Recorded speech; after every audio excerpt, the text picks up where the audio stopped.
ঝালটা কেটে ফুটে খাই সেইভাবে উপভোগ করি। আমরা আমাদের দাদা ভাইদের থেকেও আমরা আমাদের মায়েদের বোনেদের দেখছি তারা অধীর আগ্রহে খেলা দেখছে। সকলকে হার্দিক শুভেচ্ছা। আগামী 23শে জানুয়ারি ফুলগাছির এই মাঠে ফুলগাছি প্রিমিয়ার লিগ শুভ উদ্বোধন। 23শে জানুয়ারি KPL 2026।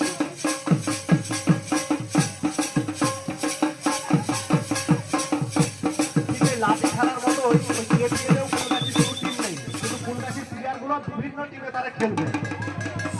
আমরা চাই প্রত্যেকটা প্রাইজ বারবার ক্লাবগুলো নিয়ে যাবে।